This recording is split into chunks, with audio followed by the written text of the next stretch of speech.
Welcome back to my channel. My name is Ray and we are here to check out the season 3 teaser trailer for The Wheel of Time. So, I am going to actually be putting this on YouTube before I put any of my reactions to the show, but just to let you know, I have all of season 1 of my rewatch of season 1 up on my Patreon. I have already watched season 1 before I started my reaction channel, so I didn't react to season 1 like fresh or, like without having ever seen it. But if you're interested in a rewatch of season 1, then feel free to jump over to my Patreon to check out that. I am starting my reactions to season 2 on my Patreon. Like, I have already watched all of season 2, but I did film reactions to my first reaction, my first watch of season 2.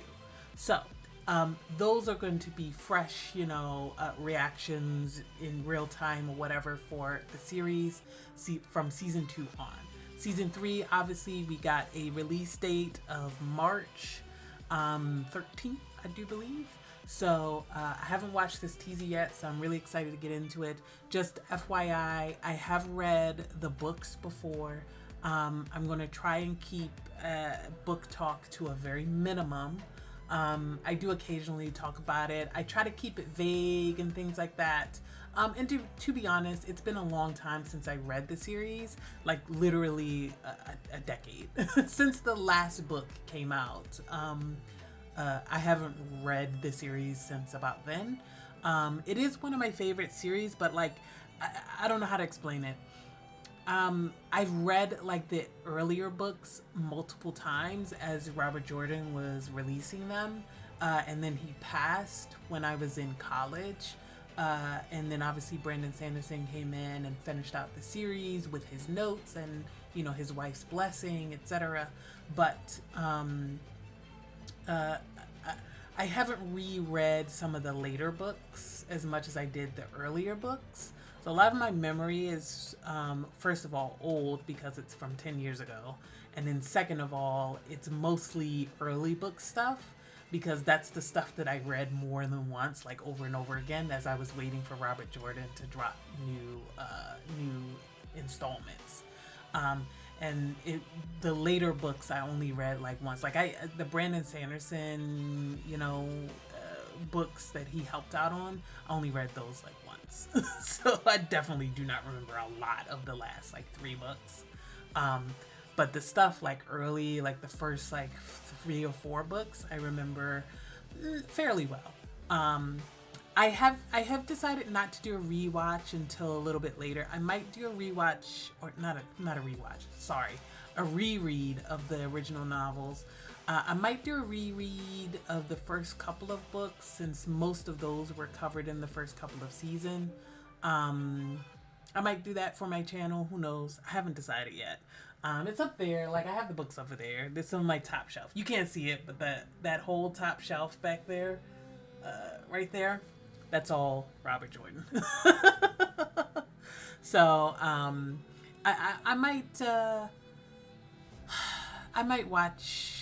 I might reread them for the channel, maybe do the audiobook as a listen for people who, need audio, that kind of thing. I haven't decided, let me know if you guys would be interested in it. Also, FYI, I know that there are a lot of, people who don't like the show, who are like book readers or whatever. I'm not one of them. I like the show. So if you're coming up on this channel as a book reader and going, whoa, this is the worst thing, insult, blah, blah, this ain't a safe place for you guys. So I'm just going to be honest. I will be deleting any comments like that I see in my channel, on my particular channel. So I'm very much a book reader who enjoyed the book, who enjoyed the adaptation.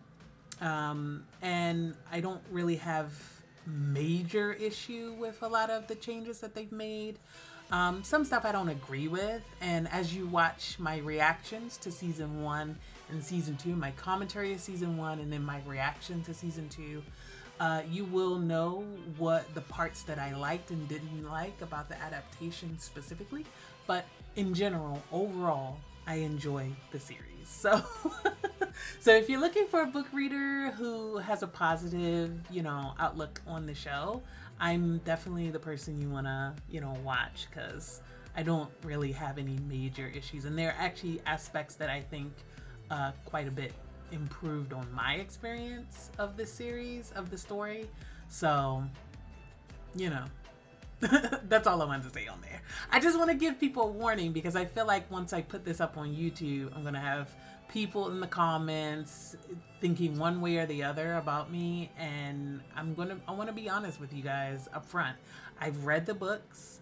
I've watched all of season 1 prior to starting my channel. And then I recorded commentary of season 1 for my channel. And then first time reactions to season 2 for my channel. I'm about 3 episodes into season 2 in terms of editing and releasing them on my Patreon. I have all of it filmed, obviously. So I'm editing that slow going over on Patreon, but I am trying to get out an episode at least every couple of weeks. And then I'm going to start really editing down the series so that I can start releasing them in the new year, in the lead up to season 3. I actually intended to do editing and releasing for the lead up to season 2, but then the writer's strike happened and there was a lot of stuff that was happening. And then also my channel wasn't ready at the time when season 2 dropped, so I didn't ultimately react to season 2 in real time, but I'm definitely reacting to season 3 in real time. That's happening, y'all, okay? So we are going to watch and experience season 3 together, and hopefully season 4 and beyond. So hoping it'll get picked up. If it doesn't, it's okay. We'll survive, but I really hope it gets picked up. Like, I really do.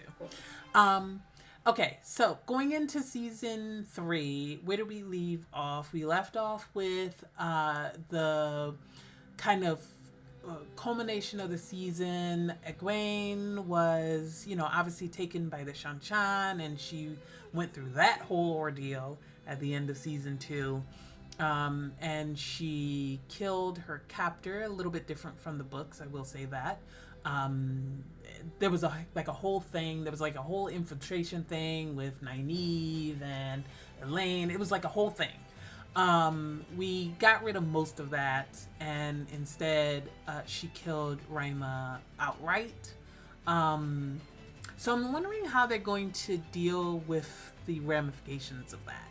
I'm curious to see how because there are certain things that happen because of the way that story unfolds that have impact later on in the series. I'm trying to keep it vague, but there are things that happen with the Shanchan specifically that will have to be adjusted in order for us to hit those same beats, which is fine. I can probably count like 2 or 3 different ways they could adjust in order to still hit those same beats with future Shanchan characters. Let's say that.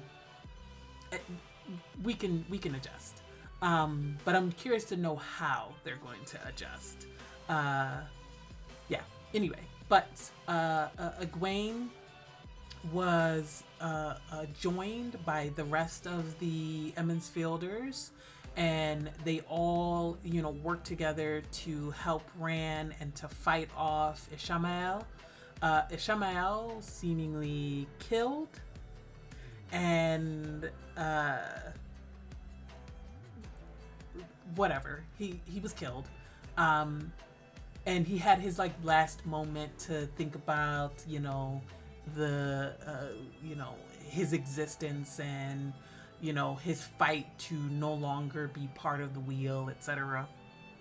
And then Moiraine, who was out on the beach with Lan, threw up a dragon and declared, in the sky that the Dragon Reborn is here.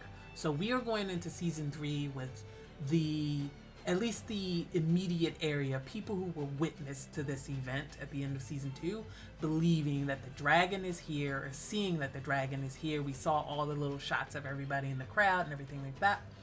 So we're going into season 3 with that information. We also have Rand, who has kind of semi-joined forces with Lanfear. Like, actually, multiple people have semi-joined forces with Lanfear to get to the end of the season. She, of course, immediately, screwed him over to a certain extent for her own gain. But she thought she had gotten one over on Ishamael, but he was ahead of her, and he had unsealed all the rest of the Forsaken. And the last moment we saw was Lanfear being surprised and taken by Moghedien, and Moghedien basically gave her a warning, etc., like, oh, y'all were always too close to the dragon, etc. This is why you and Ishamael ain't shit, And then she just disappeared into a portal. Obviously, we all know that Lanfear is stronger than Moghedien, and the reason she was able to do it is because she kind of took her by surprise, and low-key Lanfear walked right on into her trap, and they gave her like the spider, feel to everything, which I love, because that's her name, the spider. But anyway, I'm excited to see where we go in season 3 with all of the Forsaken now loose. Very, very happy to get into the next season. All right, my light just went out, so let me switch to actually the reaction, and then I'll put a new battery in my light. All right, let's jump into the trailer. Let's go. All right, we're about to go. Let's get into it. Time. The world is changing.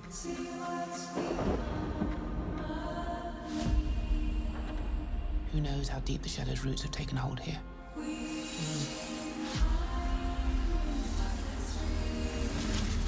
I have seen 1,000 futures. Oh, buddy, y'all. I'm so excited. In every future where I lived. Did we Ran lose? dies. Ah. And the only way he lives is if I don't. Oh.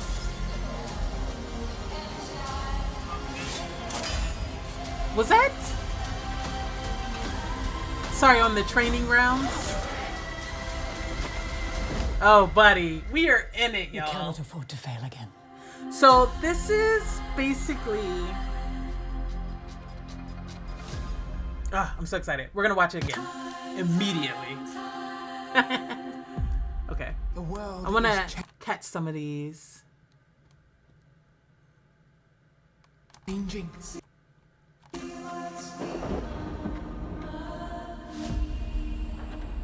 Who knows how deep the I Shadow's just roots got have the taken crown. hold here? Was that... Sorry, is that Lanfear? Who knows how deep the Shadow's roots have taken hold here? No, that's Liandrin and Lanfear. Yeah. Okay.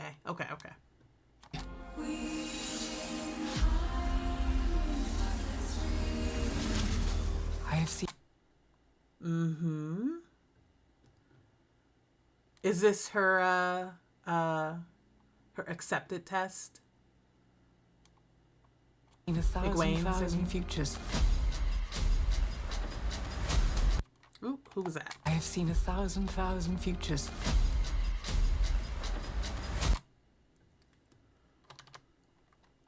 Egwene. Okay. Ooh, is he training with Lan finally? Hold on, go back. 1,000 futures. Yeah, they are. Look at that. Love it. I've missed that. I've missed that in the first 2 seasons. I know we separated. There was a whole reason why they did that, but I'm glad that we're finally getting him and Lan training together, because their relationship is so crucial and so essential. Love it. In every future where I lived. Ran dies. What was that? Hold on. Ran dies. interesting. Is she wearing, like, regalia? It's very, you know, mother and child here, by the way. Like, you know, like the you know, Mary, the Holy Mother and Child. Very much that kind of, you know, positioning. Yeah, she's wearing, like, full regalia. Is this her... What is this? This is obviously... This might be... Okay, a little bit of slight book talk. This might... Do you think this is, like, Flicker?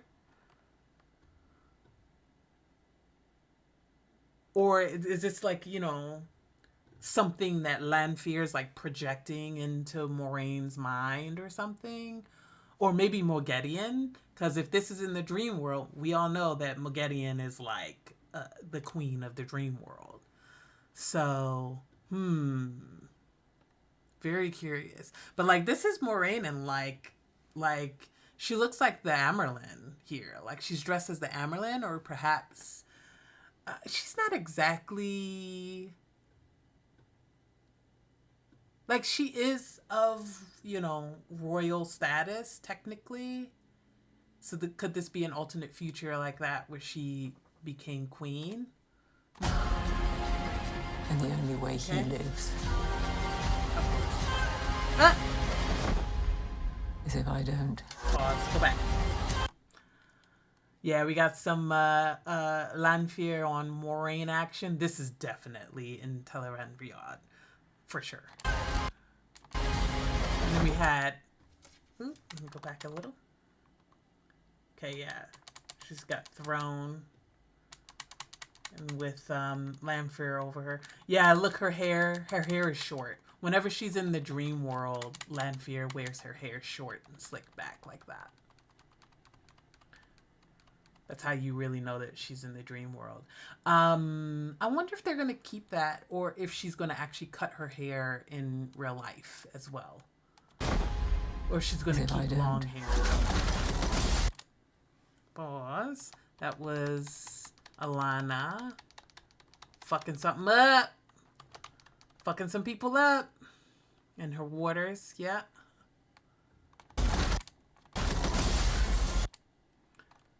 I think that's Rand. Oh, who was that? Sorry, I am absolutely making my way through this slowly. Okay. Not sure who that is behind him. Like, directly behind him. But I'm thinking this has to do with the Aiel. Given what everybody looks like.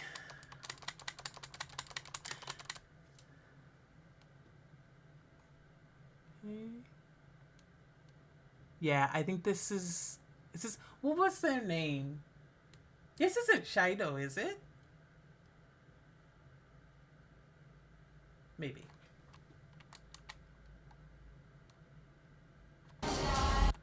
And this is the brother, whose name I do not remember. I'm so sorry, buddy. Elaine's brother. One of her brothers, I'm thinking. Probably.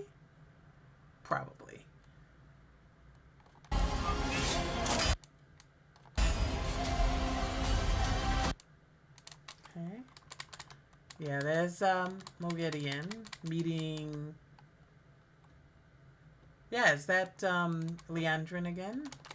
Okay, I'm gonna go back a little bit more. Okay, we've got Matt. We've got Min. Looking good, girl.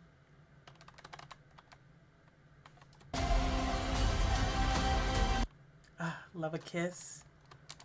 Ooh, go back. I'll circle back around to that. My girls. My girls. Now, is this present time, or is this a flashback to when they were good? Or have they found a way to reconcile?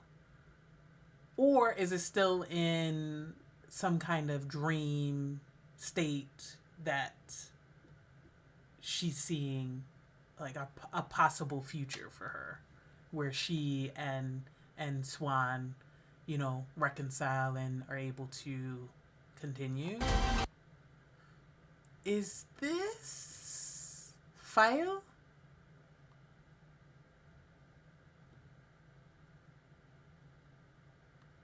Is that file? Ooh, no, go back. Okay. We get to see more of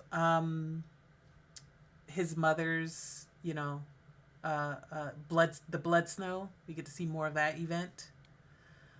And Alanna. And then, interesting. Who is that? It's thrown on the ground like that. Does she have... Obviously, that's our crew behind Lanfear. But who's that on the ground?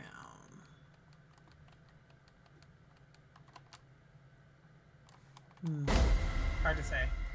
You cannot afford to fail again. All right. Whew. All right. That was the trailer. Y'all. That was great. I really liked it. Obviously, I'm super excited for season 3. We're going into season 3 adapting mostly, I think, book 4 and a little bit of book 3. I think we're merging those stories and some of what was left from book 2 that we haven't gotten to. And I think we're going to get more of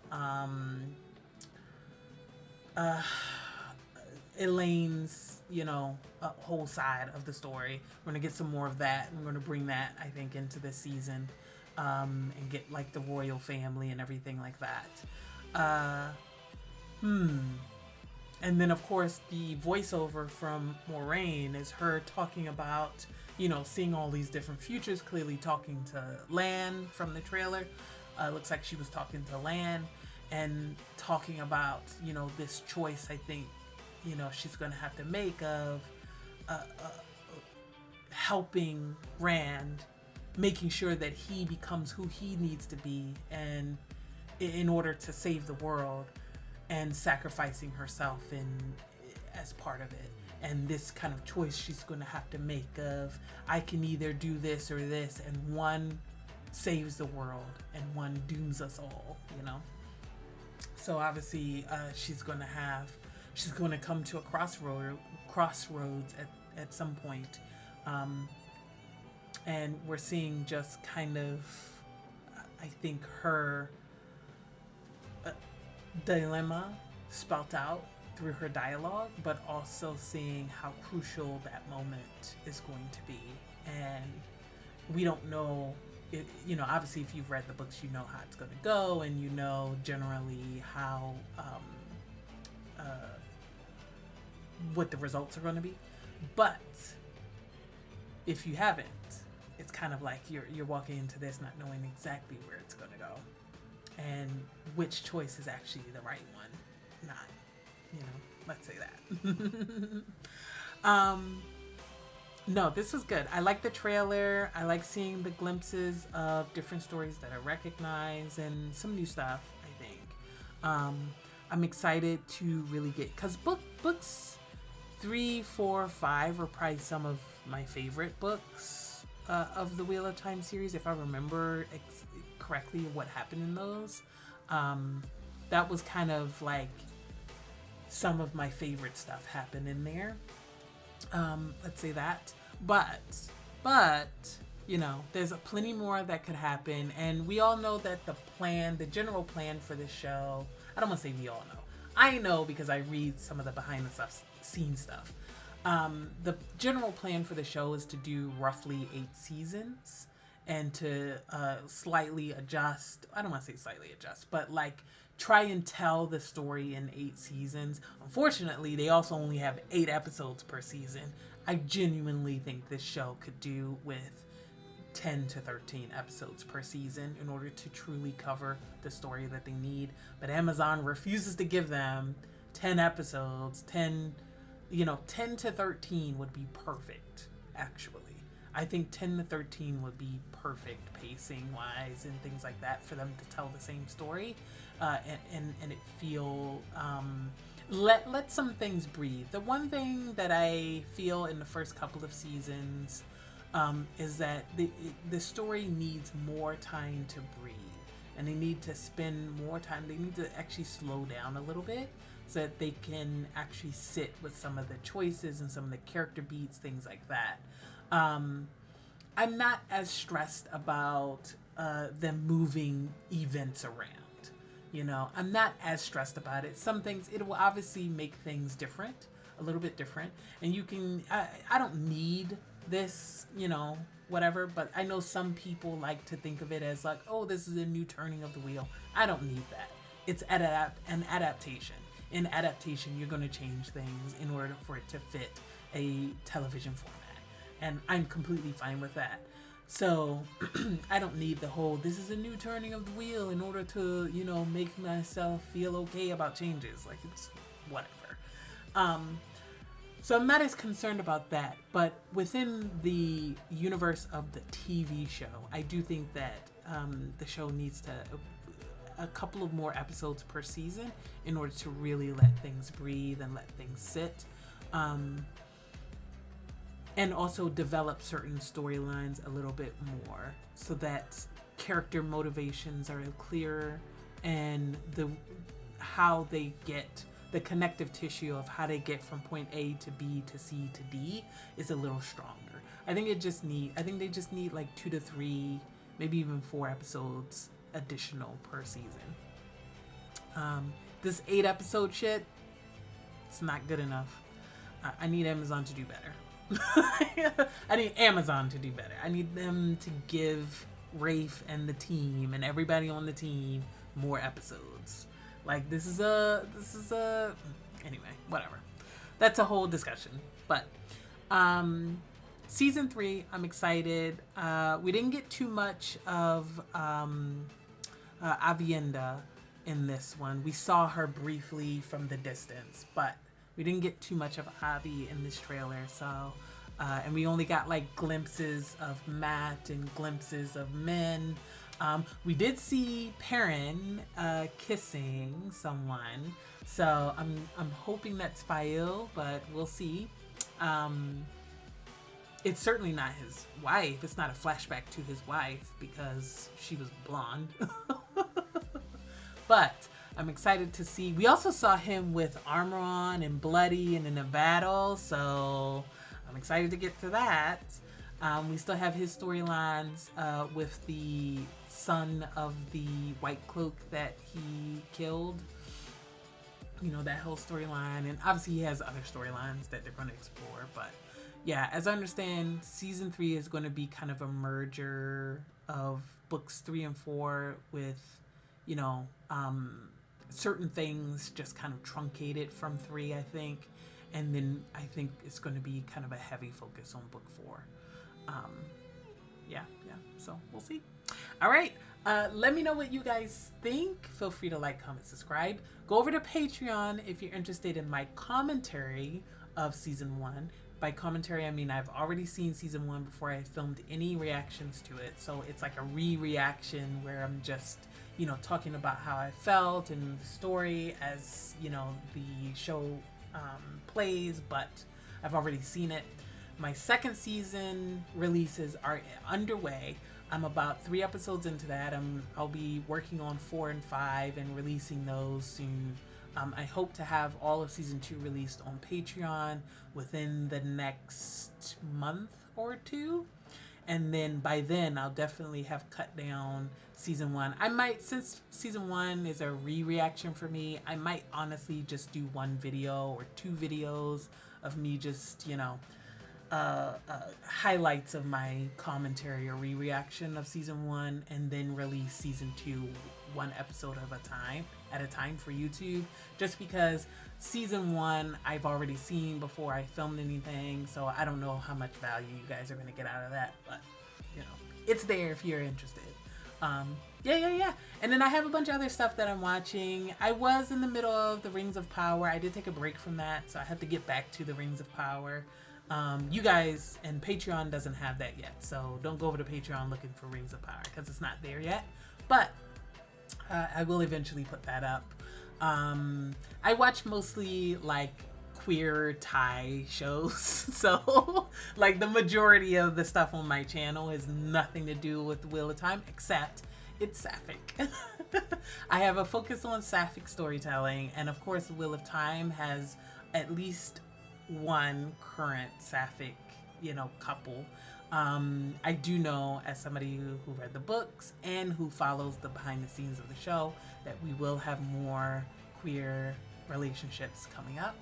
I don't want to get into spoiler territory for those, but we will get more. So if you're interested in like gay wizards and stuff like that, stick with the Wheel of Time with me.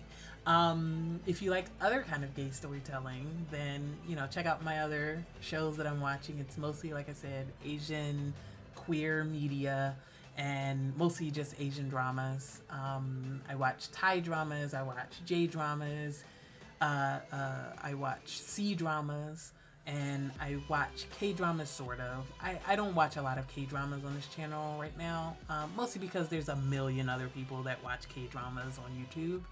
So that's actually not my focus, but I will be doing more going into 2025. Some really big ones too, like if you're into K-dramas, I do plan to watch Goblin.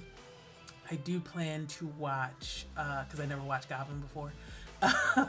There's a bunch of really big ones that I haven't watched before, that I will be watching for the channel. I never watched Descendants of the Sun. I'm kind of mixed on whether or not I actually want to watch it, but if I do decide to watch it, it'll be for this channel, just know. There's a few other stuff that I'm watching and that I will watch. I gotta watch The Judge from Hell if you're into K-dramas. I gotta watch The Fiery Priest. So all those are on my list of things to watch for the channel. But mostly right now I watch Thai dramas. Just, BL, GL, Thai shows. So, those are a lot of fun. And I watch C dramas. I'm about 30 episodes into Till the End of the Moon over on Patreon, and I'm going to start cutting down and releasing those on YouTube as well soon, pretty soon. Yeah. All right, that's it about my channel. Let me know what you guys think, and I will see you once the new season starts. Bye-bye.